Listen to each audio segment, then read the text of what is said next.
Bismillahirrahmanirrahim. Assalamualaikum warahmatullahi wabarakatuh.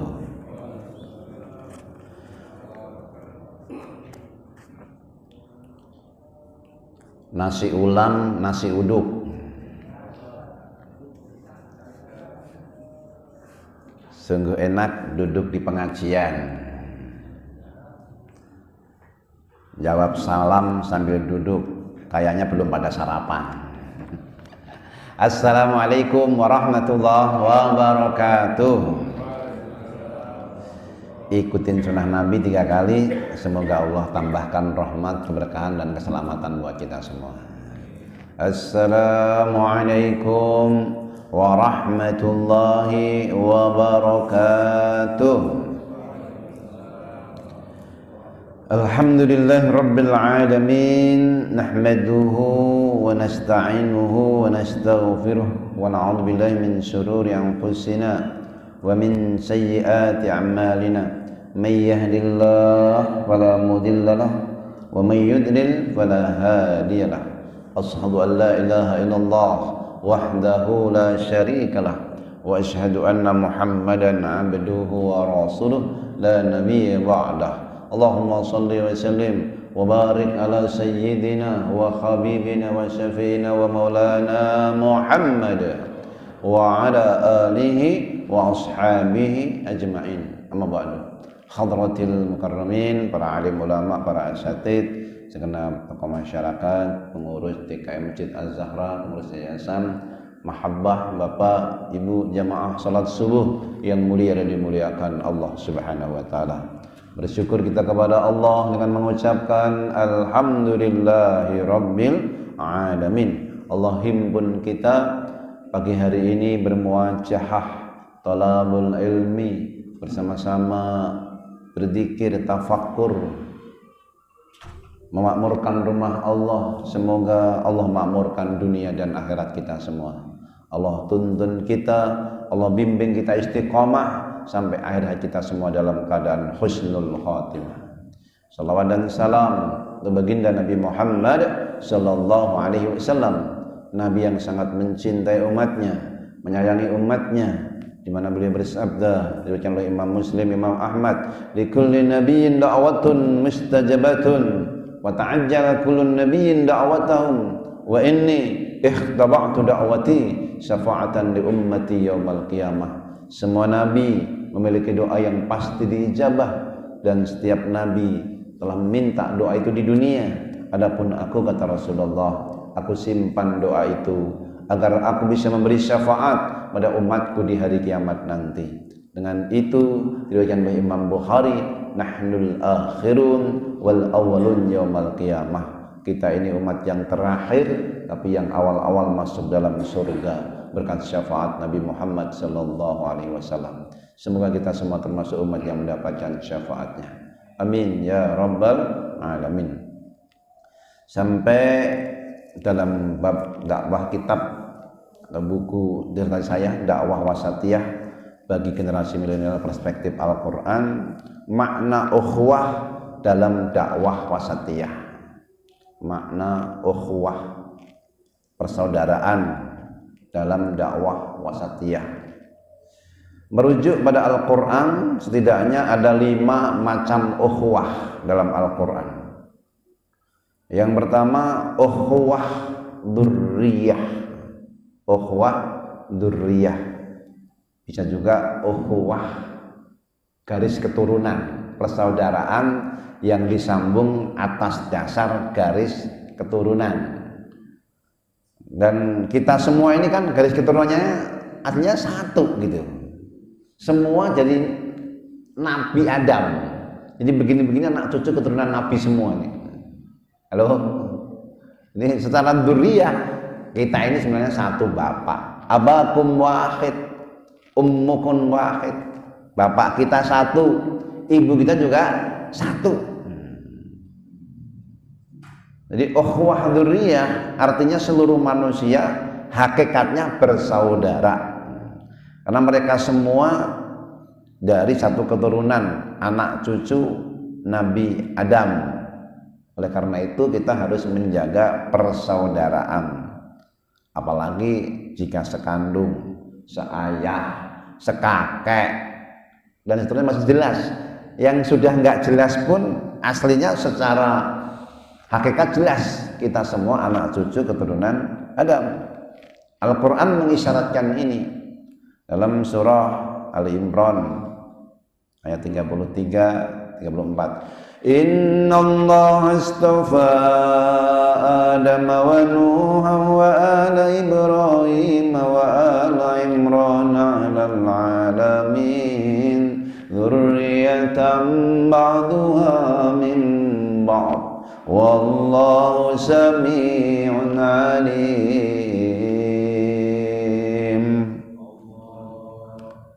Inna Allah astafa Adam, sesungguhnya Allah telah memilih Adam, bapak pertama kali, wa Nuha, Nuh, bapaknya para nabi yang kedua. Kita ini termasuk orang tua kita dulu yang ikut naik kapal Nabi Nuh, orang-orang tua kita, karena yang lain tenggelam.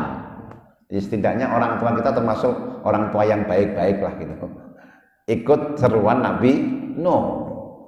Wa ala Ibrahim, dan keluarga Ibrahim, darinya seluruh para nabi yang dari Bani Israel maupun Bani Ismail, karena nanti kemudian melahirkan Ishak, Yakub, Yusuf, Zakaria dan seterusnya itu.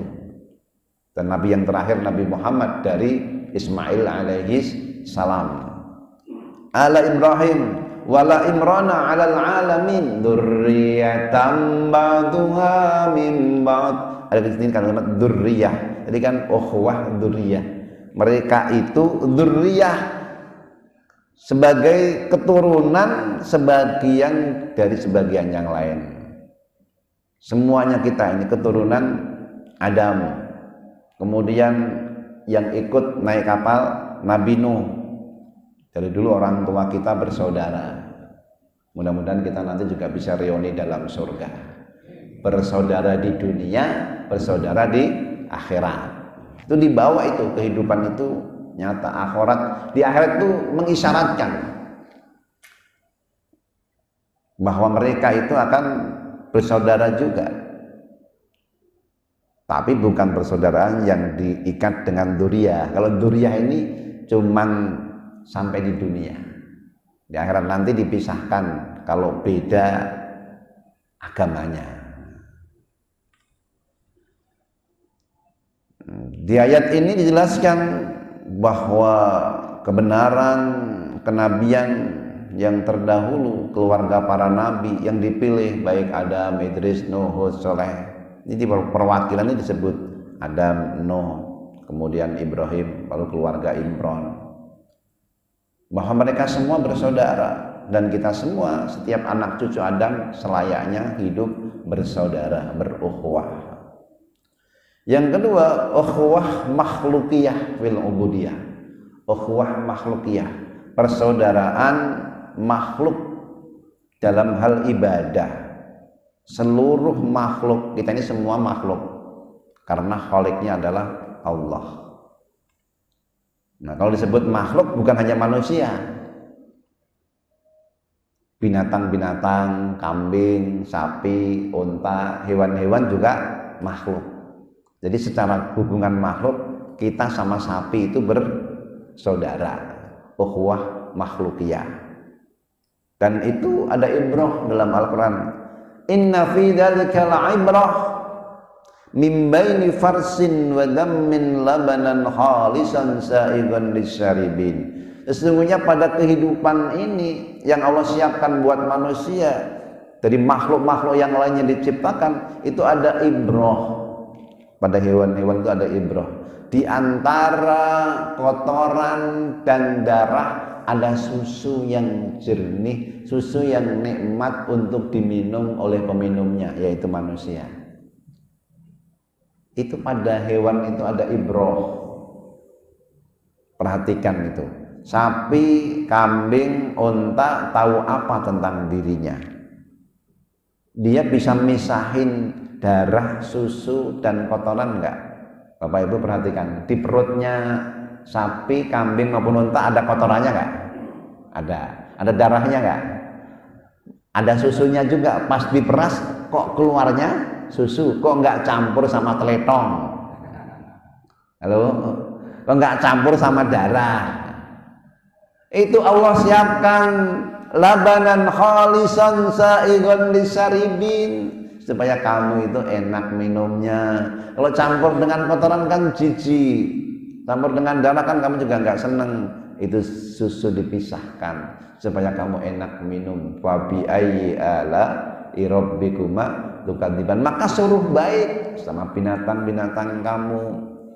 Nabi keluar masjid ada onta nangis, Nabi nggak langsung jalan, dialog dulu sama onta. Nabi Muhammad punya kelebihan juga, bisa bicara sama binatang-binatang. Seluruh mujizat itu seandainya juga terkumpul sama Nabi Muhammad. Bahkan Nabi Muhammad lebih diantaranya dari mujizat-mujizat yang sebelumnya. Hei onta, kenapa kamu nangis? Aku dikasih beban terlalu berat nih. Sudah begitu aku nggak dikasih makan. Panggil pemilik onta ini. Dipanggil, hei fulan, ya Abdallah, ini onta ini jangan kamu sakiti, dia mengadu, bebannya terlalu berat, kurangin. Itu nggak punya peri keontaan, sampai memberikan beban yang terlalu berat. Kasih makan. Sesungguhnya secara makhlukiyah fil ubudiyah, dalam hal ibadah secara makhluk, onta sama manusia itu bersaudara. Itu saudaramu juga tuh. Wa ma min dabbatin fil ardi wala ta'irin yatiru bi janahihi illa umamun amsalukum ma farratna fil kitabi min syai' thumma ila rabbihim yuhsyarun. Dan tidaklah binatang-binatang yang ada di muka bumi wala qairin yatiru bi janahihi, dan burung-burung yang terbang dengan sayapnya. Binatang yang melata, yang berjalan, burung yang terbang dengan sayapnya, melainkan illa umamun amsalukum, mereka juga umat juga seperti kamu.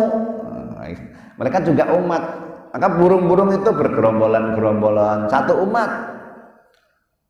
Dalam dunia manusia ada juga berbangsa-bangsa, bersuku-suku. Mereka itu umat seperti kalian. Maka gerombolan kerbau, gerombolan burung, gerombolan kambing, kalau mereka itu dibiarkan, nggak dipelihara manusia, sudah punya kelompok-kelompok sendiri, seperti umat, sekumpulan umat. Seperti kamu, kata Allah, illa umamun amsalukum, mereka juga ibadah. Yusabbihu lahu ma fis samawati wal ard, bertasbih kepadanya yang di langit maupun di bumi. Walakin la ta'lamuna tasbihum, tapi kamu nggak tahu tasbih mereka. Ma farratna fil kitabi min syai', kami tidak tinggalkan dalam kitab ini sesuatu pun juga. Summa ila rabbihim yuhsyarun, kemudian mereka akan dihimpun kepada Tuhan mereka, hanya kepada Tuhan mereka, kemudian mereka dihimpunkan. Nah, penyebutan umat ini menunjukkan suatu kelompok, kumpulan, sesuatu yang memiliki persamaan. Kita ini ngumpul juga punya persamaan, sama-sama manusia, sama-sama anak Adam tadi, sama-sama beragama Islam. Dalam satu tempat waktu kita ngumpul, sama-sama sepemikiran, semanhaj. Kalau nggak semanhaj, ngajinya nggak mau bareng. Padahal nggak harus begitu. Ambil persamaannya, sama-sama Muslim, wong sholatnya juga sama. Kenapa maunya misah? Ada. Pas saya sakit di suatu majelis, saya nggak bisa jadi imam. Imamnya salah satu dari ya jamaah, dari pengurus lah gitu. Ada yang pulang, nggak mau kalau imamnya dia, katanya. Kenapa? Gitu. beda manhaj, beda manhaj. Nggak boleh begitu, saya bilang. Masih sama, Fatihahnya sama, rukuknya sama, sujudnya sama. Sama-sama kan, rukuknya sama-sama ke depan, rukuknya ke belakang baru beda gitu. Karena bacanya sedikit-sedikit beda. Subhana rabbiyal azimi wa bihamdi, subhanakallahumma wa bihamdika allahumma ighfirli. Beda-beda dikit tapi sama-sama memuji Allah. Sama pujiannya kepada Allah. Yang dipuji juga Allah. Sama. Jadi mereka umat tadi berkumpul karena ada persamaan, sama agamanya, sama tujuannya, kemudian waktunya, tempatnya. Mereka berkumpul, baik kumpulnya terpaksa maupun sukarela tuh umat. Kan kita di Indonesia ini juga nggak semuanya seneng dengan gaya pemerintahannya. Kalau sekarang lumayan lah bagus dibanding 10 tahun yang lalu gitu lah. Sudah agak cerah dikit gitu. Tapi tetap berkumpul di sini walaupun terpaksa gitu.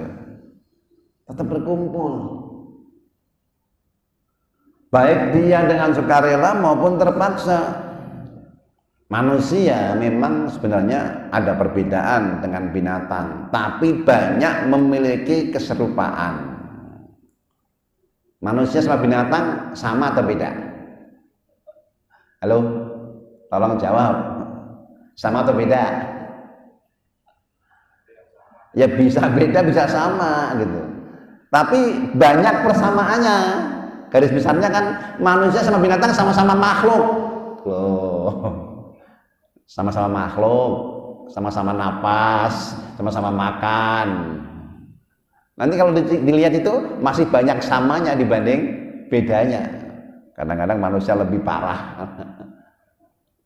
Jadi mereka memiliki banyak persamaan dalam beberapa hal.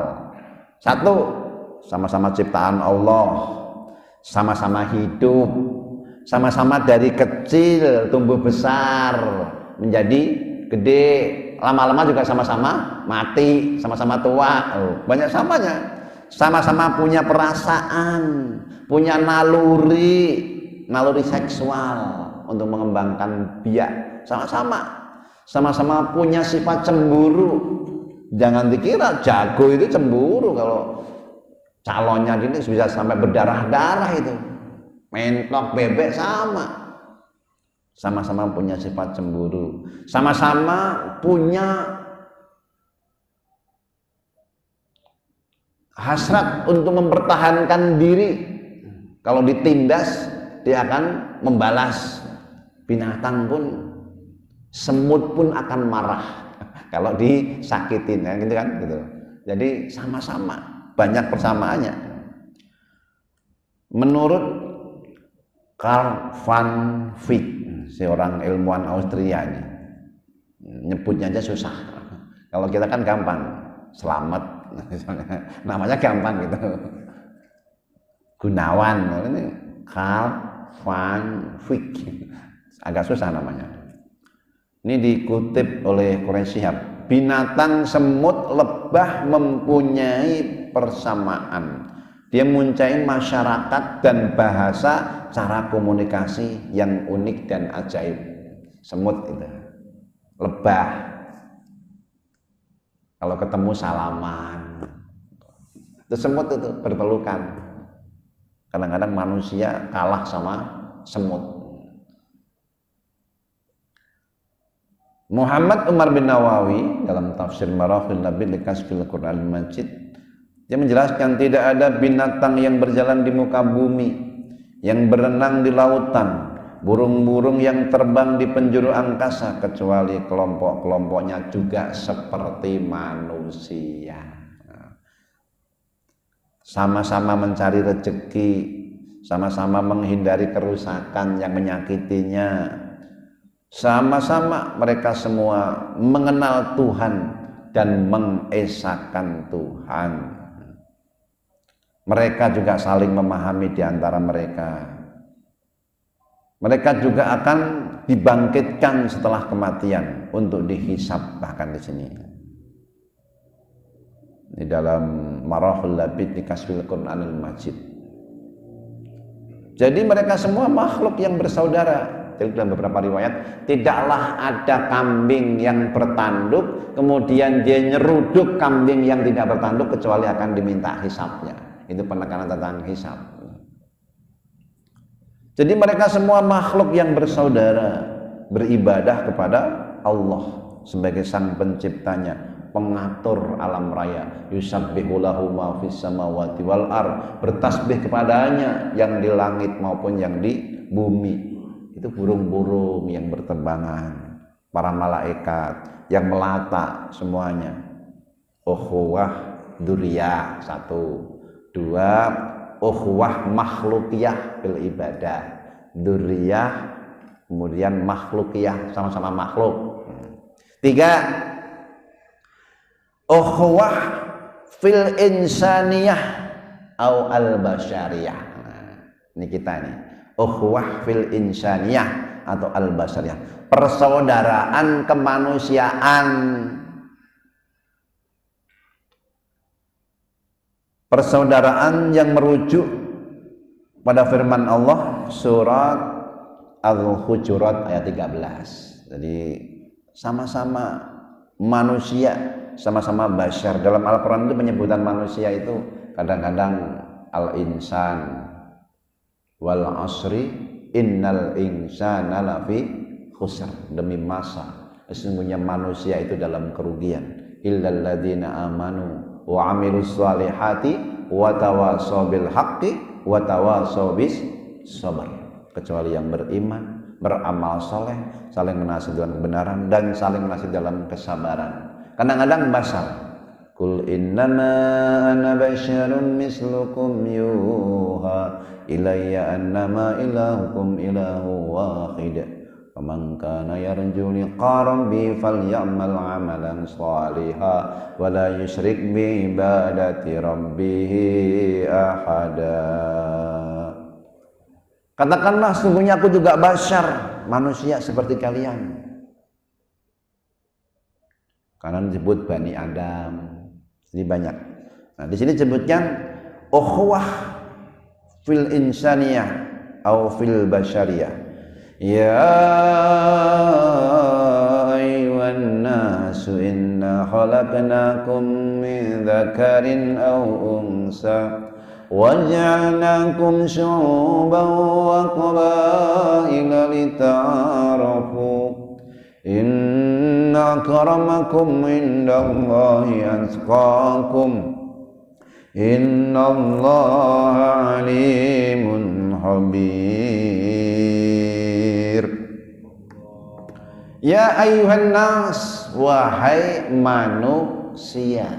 Ketika disebut manusia, ini ya ada mukmin, ada kafir, ada munafik, ada fasik, ada mujrimin, pendosa, ada mutakin, lengkap. Ya ayyuhan nas, wahai manusia. Lafadznya umum. Inna khalaqnakum, sesungguhnya kami menciptakanmu kalian, min dzakarin wa unsa, dari laki-laki maupun perempuan. Waja'alnakum syu'uban, dan kami menjadikan kalian berbangsa-bangsa. Syu'uban wa qabaila, bersuku-suku, berkabilah-kabilah. Kita ini yang datangnya juga banyak suku-suku.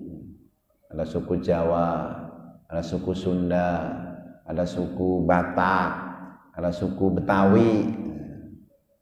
Jadi bersuku-suku. Untuk apa sih? Lita'arafu, supaya kalian saling kenal mengenal. Jadi kita berkenalan itu ngikutin firman Allah, ngikutin perintah Allah. Lita'arafu, ta'aruf, kenalan dimulai dari nama, dari asal, dari agama, dari hobi. Nanti kalau ini banyak kesamaan, semakin banyak bersama. Para pencinta bola seneng sama-sama main bola. Kadang-kadang sama-sama nonton bola, nobar, nonton bareng. Kalau sekarang anak-anak itu nonton barengnya, main barengnya itu mabar, game online. Orangnya berjauhan tapi bisa main bareng asalkan punya paket punya paket data, punya pulsa, kalau nggak wifi. Karena nggak saling kenal, berjauhan. Memang lita'arofu, untuk ta'aruf. Tapi jangan sampai itu semua membuat kita lupa dari Allah Subhanahu wa ta'ala. Waktunya sholat, waktunya ngaji, waktunya kerja. Jangan kerja sambil main game, diberbudak sama setan kepeng. Apa itu namanya? HP. Lita'arofu. Dan Allah tegaskan, inna akramakum indallahi atqakum innallaha alimun khabir. Sesungguhnya yang paling mulia di antara kalian bukan yang berkulit putih, bukan yang berkulit hitam, bukan yang banyak gelarnya, bukan yang banyak pangkatnya, bukan yang paling populer, bukan yang paling tinggi, bukan yang paling pendek, bukan yang paling ganteng, bukan yang paling cantik. Akramakum indallahi atqakum, yang paling mulia di antara kalian yang paling bertakwa. Makanya yang begini juga belum tentu yang ngomong ini yang takwa, boleh jadi yang takwa itu yang di belakang, yang duduk nyender gitu. Kita nggak tahu tuh. Ketika sholat belum tentu yang paling khusyuk yang depan, boleh jadi yang di baris belakang, boleh jadi yang di samping. Kita nggak tahu. Atqakum, at-taqwa hahuna, takwa itu di sini. Maka zaman Umar ada, dia itu kayaknya sih biar dibilang takwa gitu. Jadi pengen menjadi orang yang takwa banget, dia nunduk terus. Ditanyain Umar nunduk gitu. Ada orang yang model begitu itu. Sama Umar dipukul. At-taqwa hahuna, takwa di sini bukan begitu. Nabi itu teladan kita. Nabi itu contoh teladan yang terbaik. Dalam Sama'il Muhammadiyah, Imam Tirmidzi menulis ketika seorang sahabat diminta untuk menceritakan bagaimana kehidupan Nabi, namanya Zaid bin Sabit. Dia adalah katibur Rasulillah, sekretaris Rasulillah. Kalau turun ayat dia dipanggil, kalau dalam masalah tertentu dia dipanggil. Sekretaris Nabi, ceritakan kepadaku tentang Nabi. Nabi itu kalau wahyu turun aku dipanggil. Lalu kalau bercerita, kami cerita ngomong tentang dunia, Nabi ikut ngomong, nimbrung di situ. Kalau lagi makan tentang makanan, Nabi ikut nimbrung di situ. Cerita tentang akhirat, Nabi nimbrung di situ. Nabi itu bikin ya yang namanya frekuensinya itu dibikin sama gitu. Selama tidak haram, Nabi nimbrung. Nah, kalau jamaah masjid ini punya komunitas, nah, misalnya ini seneng goes, berusaha itu DKM itu nemenin goes, ada waktunya buat goes, misalnya itu bikin yang sefrekuensi itu. Tapi itu semuanya, baik itu kegiatan dan yang lain-lain, gelar, pangkat, jabatan, popularitas, aktivitas yang lain itu sesungguhnya bukan menjadi parameter kemuliaan. Rumah, orang kan punya pandangan, yang mulia yang punya jabatan tinggi, yang mulia yang punya rumah megah, yang punya mobil mewah. Ternyata bukan itu, kata Allah, inna akramakum indallahi atqakum, yang paling mulia di antara kalian adalah yang paling bertakwa. Innallaha alimun khabir, sesungguhnya Allah maha mengetahui lagi maha teliti, maha mengenal, khabir. Ayat ini menurut As-Sabuni, Muhammad Ali As-Sabuni dalam tafsir Safatut Tafasir, khitab ijmal li jami'il bashar. Ya ayuhan nas adalah khitab li jami'il bashar, seruan kepada seluruh manusia. Artinya yang diseru di sini bukan hanya orang muslim, bukan hanya orang mukmin. Kan ada firman, ya ayyuhalladzina amanu kutiba alaikumusiyam, yang disuruh puasa orang yang beriman. Ini enggak, ya ayyuhan nas, wahai manusia, khitab li jami'il basar, ungkapan untuk semua manusia, seakan Allah berfirman, kami dengan kekuasaan kami menciptakan kalian, hai manusia, dari asal yang satu.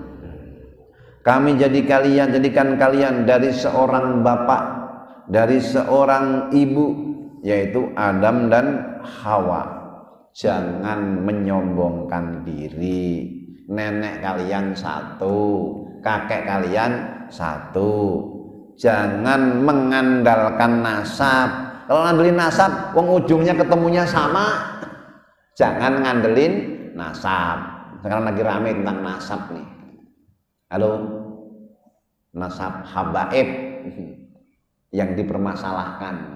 Tadi beberapa masjid tanya, Ustadz gimana pandangan Ustadz? Pandangan saya, kita nggak usah ngurusin nasab orang, urusin nasab sendiri, nasib sendiri. Nasab itu nggak merubah nasib kalau nggak baik. Lalu ya kepada mereka, kalau yang baik yang kita hormati. Kan inna akramakum indallahi atqakum. Walaupun bilangnya nasabnya Habib, kalau nggak bener ya jangan diikutin. Gitu. Saya banyak teman-teman juga dari para habaib yang pinter-pinter, yang cerdas-cerdas. Habaib sebagian ada juga yang kadang-kadang ngundang. Lah dia walaupun habaib, kalau nggak belajar agama ya nggak tahu, nggak ngerti gitu. Nasab kan nasab darah, lah nasab ilmu. Kullu nasabin wa sababin munqati'un yaumal qiyamah ila nasabi wa sababi, kata Nabi. Setiap nasab, setiap sebab itu akan terputus di hari kiamat kecuali nasabku dan sebabku. Kepada Nabi itu ada dua, nasab tadi yang duriyah, ada juga yang sifatnya itu nasab sababiyah. Sebab itu apa? Sebab imannya sama. Ini secara ilmu kan nasabnya ke Nabi Muhammad semua. Sholat kita, puasa kita, baca Quran kita, nasabnya pada Nabi Muhammad, nasab ilmu. Dan ini ukhuwah yang sungguhnya akan kekal sampai hari kiamat nanti. Nanti akan dibahas di belakangnya. Kita selesaikan yang ini dulu.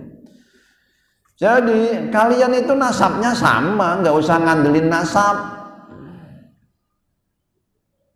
Kenapa? Oh, sama-sama dari anak cucu keturunan Adam. Karena setiap kalian adalah anak Adam, anak Hawa. Adam dicipta dari tanah. Kita ini dari tanah. Kemudian kami jadikan kalian berbangsa, bersuku-suku, beraneka ragam bangsa, suku, bahasa, supaya kalian saling mengenal, hidup rukun silih asih, saling menyayangi, bukan saling menyombongkan, bukan untuk berselisih.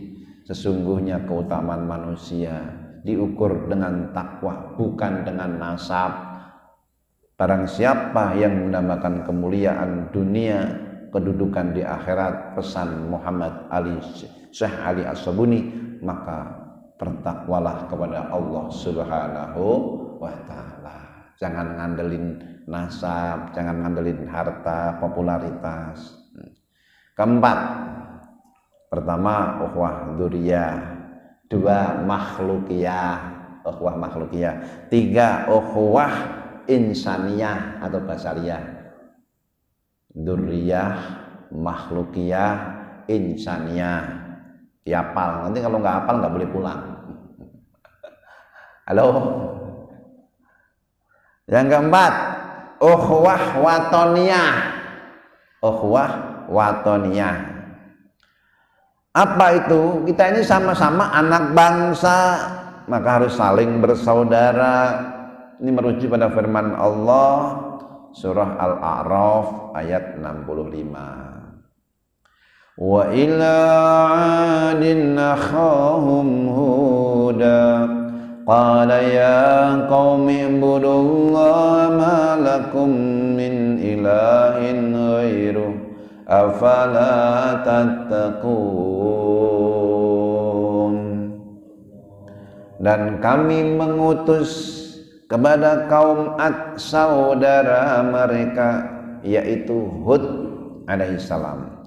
Ia berkata, hai kaumku, sembahlah Allah, malakum min ilahin ghairu, kalian tidak memiliki Tuhan kecuali Allah, maka afala tattaqun, kenapa kalian tidak bertakwa kepada Allah sebagaimana Allah mengutus kepada kakek moyang mereka Nabi Nuh alaihissalam kepada kaumnya.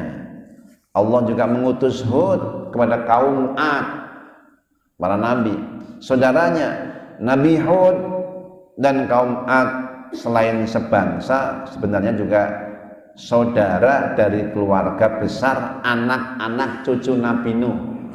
Kita ini sebangsa, bangsa Indonesia, sama-sama juga anak cucu keturunan Nabi Nuh juga gitu. Karena mereka semua anak cucu Ad bin Iram bin Us bin Sam bin Nuh, nyambung. Sebagaimana Ibnu Katsir menjelaskan bahwa kaum Ad yang disebutkan oleh Allah mereka semua anak cucu keturunan Ad bin Iram. Jadi ayat ini mengandung isyarat ya sesama anak bangsa harus menjaga persaudaraan, jaga ukhuwah. Tapi bukan berarti mentolerir kesalahan. Kalau salah, kalau korupsi, walaupun saudara juga disuruh memberikan hukuman yang sepadan untuk menjaga persaudaraan secara keseluruhan. Kenapa? Karena sesungguhnya persaudaraan tetap persaudaraan, tapi hukuman tetap jalankan. Jangankan sifatnya korupsi, perbuatan yang itu merusak diri saja. Kalau memang ada yang namanya hadnya, hududnya, ada yang harus ditakzir, dihukum, dilaksanakan. Ada Nuaiman, sahabat Nabi namanya Nuaiman. Nuaiman ini suka mabuk, tapi mabuknya di pinggir masjid. Dia belum bisa ninggalin sholat. Jadi walaupun mabuk masih pengen sholat, masih pengen dekat sama Nabi. Suatu saat waktu sholat masih mabuk, kan turun ayat itu kan, wala taqrabus sholat wa antum sukaro, jangan dekati sholat kalau lagi mabuk. Kalau mau mabuk nanti habis sholat, dulu sebelum haram, kalau sekarang udah haram. Nuaiman itu suka mabuk, ya didera 80 kali.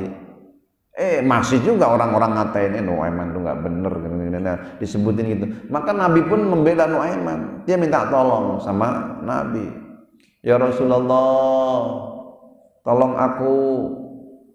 Nabi pun melarang para sahabat yang menghardik, yang menyakiti. Innahu yuhibbullah wa rasulah, dia masih cinta Allah dan Rasulnya. Hukum tetap dilaksanakan, tapi jangan caci maki. Nah, kalau ada pejabat koruptor dihukum, ya laksanain aja, nggak usah dicela-cela, udah mendapatkan hukumannya. Semoga negeri ini dibebaskan dari para koruptor, biar rakyatnya sejahtera semua. Dengar-dengar yang dikorupsi itu kalau dibagikan kepada rakyatnya, ini Pak satu orang itu dapat 24 juta. Banyak nggak itu? Satu orang. Nah kalau saya keluarganya ada 9 kali 24 juta, banyak itu. Wah, ada ratusan juta itu. Masya Allah. Dikorupsi triliunan. Sekarang bukan hanya miliar, triliunan. 900 triliun. Itu beliin cendol taruh di masjid ini, banjir itu. Masya Allah. Kadang-kadang kita nggak habis akal. Dapat berita terakhir itu, Indonesia di emas Freeport dapatnya 0,03%. Ya salam. Ini hubungan ekonomi kok begini, kok bisa jalan gitu loh, kok penguasanya nurut gitu loh, kok mau gitu loh. Nah, kalau kerjasama itu 50%, 40%, 40, 60, ini Indonesia dapatnya 0,03. Masya Allah, ngenes kalau lihat begini nih. Baru diungkap, ya dulu katanya sahamnya udah masuk 51%, nggak tahu itu. Dibangun dengan basis kebohongan itu ya banyak bohong-bohong yang berikutnya yang diungkap di kenyataan beda dengan yang di dalam. Sekarang kita alhamdulillah ada pejabat-pejabat yang jujur, kita doain supaya mereka dijaga sama Allah.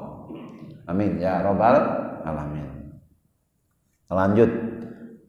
Jadi yang keempat tadi ukhuwah fil wataniyah, ukhuwah wataniyah. Yang kelima ada ukhuwah fiddin. Nah, ini ukhuwah Islamiyah.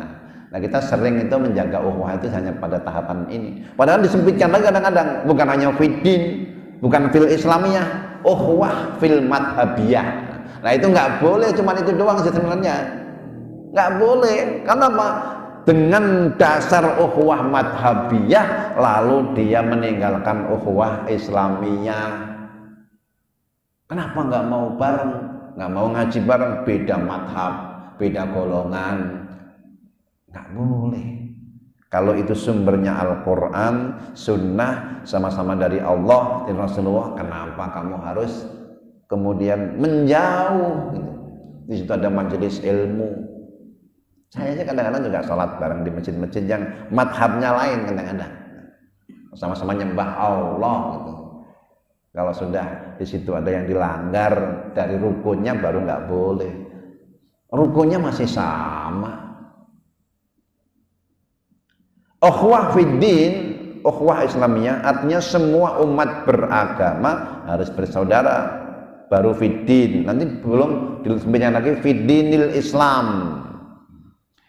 Hasan al-Banna menurutnya ukhuwah terikatnya akidah, keyakinan, ikatan hati, ini ukhuwah yang paling kokoh, dibangun atas dasar iman. Jadi ukhuwah ini adalah persaudaraan yang dibangun atas dasar keimanan. Adapun kekufuran itu perpecahan. Nah, ini yang dibangun ukhuwah fiddin. Ini merujuk pada firman Allah surat Al-Ahzab ayat 5. A'udzubillahi minasyaitonirrajim. Ud'uuhum li'abaihim huwa aqsatu indallah fa in lam ta'lamu aba'ahum fa ihwanukum fid dini wa mawalikum وليس عليكم جناح فيما أخطأتم به ولكن ما تعمدت قلوبكم وكان الله غفورا رحيما. Pergilah mereka anak-anak angkat itu dengan memakai nama bapak-bapak mereka. Panggillah mereka. Jadi panggillah anak-anak angkat itu dengan nama bapaknya. Jangan dipanggil dengan nama bapak angkatnya. Ud'uuhum li'abaihim. Panggil dengan nama bapak aslinya. Dulu ada yang manggil Zaid bin Muhammad. Oh jangan. Walaupun seakrab apapun Nabi Muhammad yang mengangkat Zaid sebagai anak angkatnya, jangan panggil Zaid bin Muhammad, panggil Zaid bin Harisah. Kepada penulis Al-Quran, sekretarisnya Zaid bin Sabit. Jangan ada yang disandarkan kepada bapak yang bukan bapak aslinya. Maka Muhammadun aba hadim mir rijalikum walakin Rasulullah. Diluruskan, itu Muhammad bukan bapaknya Zaid, bukan bapaknya salah seorang di antara kamu. Walakin Rasulullah, dia itu Rasulullah. Memang Rasulullah itu dekat sama siapa saja, akrab, bahkan setiap sahabat itu merasa dirinya itu paling dicintai Rasul, saking akrabnya Rasulullah. Seorang sahabat nanya kepada Nabi, aku dengan Umar lebih Anda cintai mana? Lebih baik mana? Ya Abu Bakar. Aku dengan Abu Bakar lebih baik Abu Bakar. Dengan Umar lebih baik Umar. Dengan Utsman lebih baik Utsman. Dikira dia akan menyebut dia gitu. Terus kok istimewa panjenengan kok baik banget sama saya? Lah, Memang Rasulullah itu siapapun yang dekat sama Nabi seakan itu dia akrab sama Nabi. Nabi itu akrab sama semua. Nah, panggil mereka, jangan atas dasar itu kemudian disebut Fulan, Zaid bin Muhammad, jangan. Panggil dengan nama bapak aslinya. Huwa aqsatu indallah. Panggilan dengan bapak yang asli tadi itu lebih adil di sisi Allah. Dan nanti akan dipanggil innakum tud'auna bi ismikum wa ismi abaikum. Kamu dipanggil dari kiamat dengan namamu dan nama orang tuamu. Yani bin siapa misalnya, disebut itu nanti Zuni bin Sudarto, sebut Fulan bin Fulan, disebut namanya sama bapaknya. Fa illam ta'lamu, kalau kamu tidak tahu siapa bapak mereka, abahum fa ihwanukum fiddin, maka panggillah mereka sebagai saudara seagama.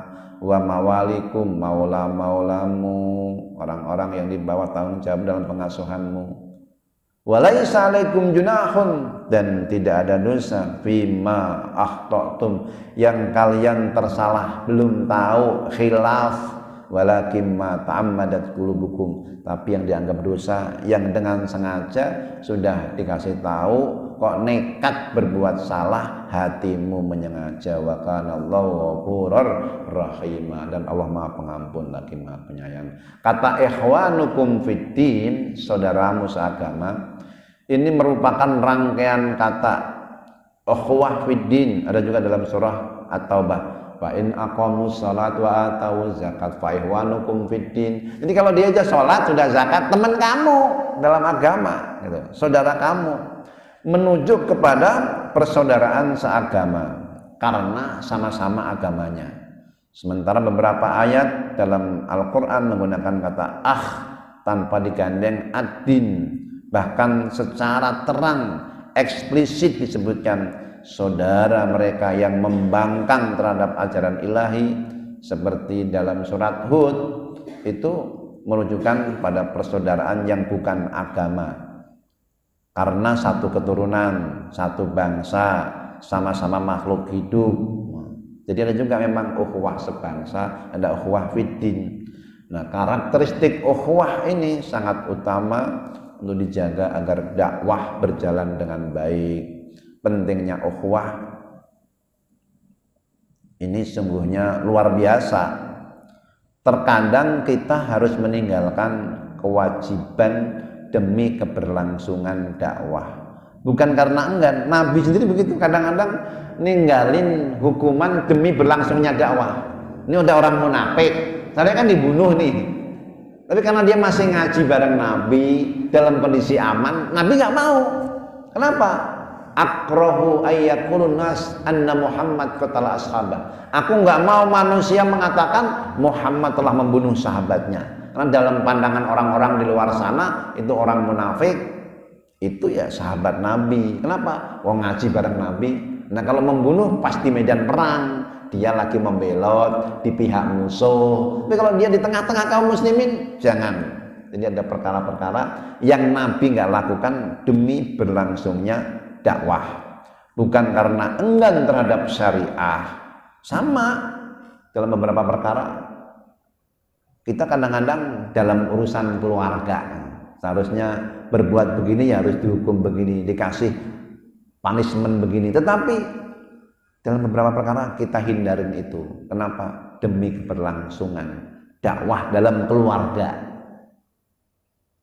Istri kalau bener kan, kalau yang ketat, belum bener, deh ganti aja.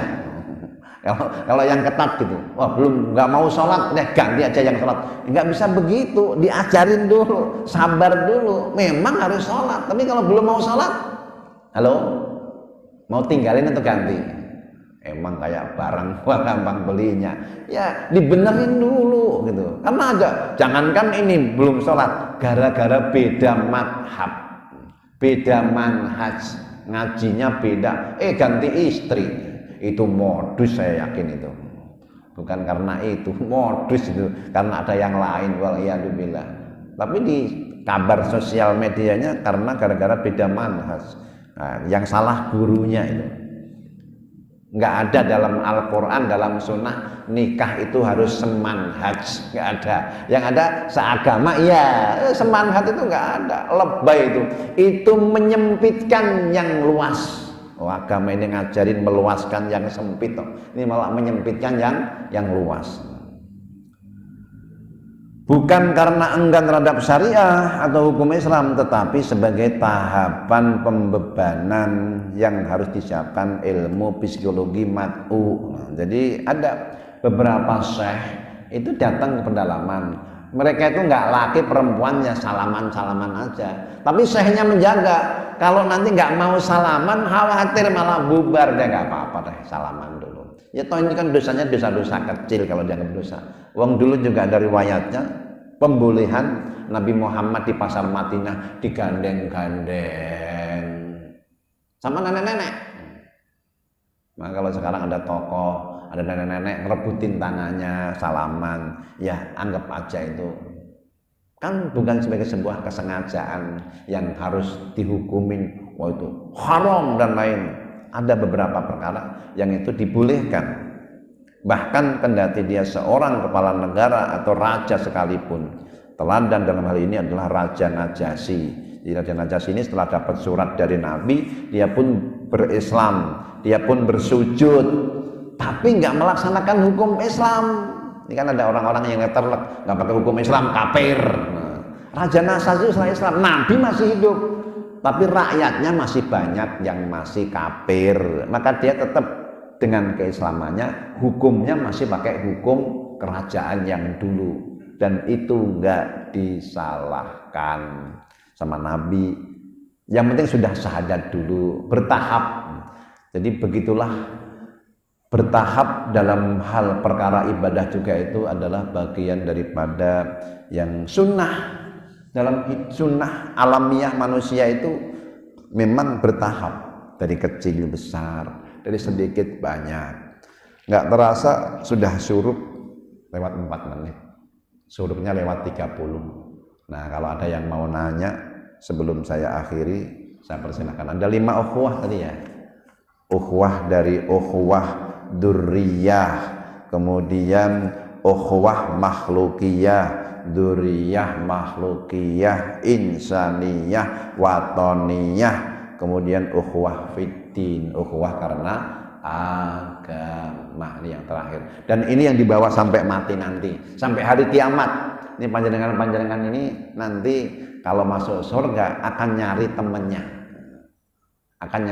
temannya, maka diantara teman-teman itu bisa menolong temannya dengan izin Allah. La yasfa'u indahu illa bi'idnih, tidak bisa memberikan syafaat kecuali dengan izin Allah. Syafaatul utma dari Nabi, syafaatul yang berikutnya dari guru-guru, dari orang tua, dari kakek, dari anak, dari saudara, teman-teman. Semoga kita semuanya bisa ngumpul rioni dalam surganya. Amin ya rabbal alamin. Demikian, ada yang mau nanya sebelum saya akhiri? Saya hitung sampai 3, 2, 1,5, 1. Kalau nggak ada kita akhiri. A'udzubillahi Bismillahirrahmanirrahim. Alhamdulillahirabbil alamin. Allahumma shalli ala sayyidina Muhammad wa ala alihi wa ashabihi ajmain. Ya Allah ya Karim, ya Rahman ya Rahim, ya Qawi ya Hakim, ya Dzal Jalali wal Ikram. Allahumma inna nas'aluka ridhaka wal jannah wa na'udzubika min sakhatika wan nar. Ya Allah, kami mohon ridhamu dan surgamu, kami berlindung dari kemurkamu dan api nerakamu. Rabbana hab lana min azwajina wa dzurriyyatina qurrata a'yun waj'alna lil muttaqina imama. Karuniakan pada kami, pasangan kami, anak cucu kami yang menjadi permata hati bagi kami. Jadikan kami imam teladan bagi orang yang bertakwa. Rabbana atina fid dunya hasanah, fil akhirati hasanah wa qina adzabannar. Hasbunallahu wa ni'mal wakil, ni'mal maula wa ni'man nasir. Subhana rabbika rabbil izzati amma yasifun, wa salamun alal mursalin walhamdulillahi rabbil alamin. Subhanakallahumma wa bihamdika asyhadu an la ilaha illa anta astaghfiruka wa atubu ilaik. Wassalamualaikum warahmatullahi wabarakatuh.